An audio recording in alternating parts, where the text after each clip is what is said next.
ఈ రోజు పొద్దున పేపర్లో చూసాం. తెలంగాణలోడట ఒక బీఆర్ఎస్ ఎక్స్ ఎమ్మెల్యే ఇంట్లో చిందు విందు అని ఒక పార్టీ చేసుకున్నారట. ఆ పార్టీలో పోలీస్ రేడ్ అయ్యిందట. ఆ రేడ్ అయితే మన ఆంధ్ర రాష్ట్రానికి చెందిన ఏలూరు ఎంపీ పేరేంటి పుట్టా మహేష్ అట. పుట్టా మహేష్ అనేవాడు కూడా ఆ పార్టీలో డ్రగ్స్ తీసుకుంటున్నాడట. డ్రగ్స్ ని ఆ పార్టీని వీళ్ళు రేడ్ చేసినందుకు వీళ్ళందరూ కలిసి పోలీసుల మీద కాల్పులు కూడా జరిపారట.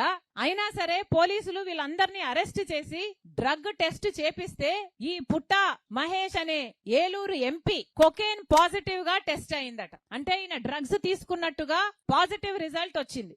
ఎంత అన్యాయం అంటే ఒక రాజ్యాంగబద్ధమైన ఒక ఎంపీ పోస్టులో ఉన్న ఒక ఎంపీ పార్లమెంట్ జరుగుతుండగా పక్క ఢిల్లీలో పార్లమెంట్ జరుగుతుంది. ఒక ఎంపీ డ్రగ్స్ తీసుకుంటూ పట్టుబడ్డాడు. ఇది ఎంత సిగ్గుచేటు. ఒక కాన్స్టిట్యూషనల్ పోస్ట్ లో ఉన్న వ్యక్తి ఎంత ఇర్రెస్పాన్సిబుల్ గా డ్రగ్స్ తీసుకుంటూ పట్టుబడితే ఏ యాక్షన్ ఉండొద్దా?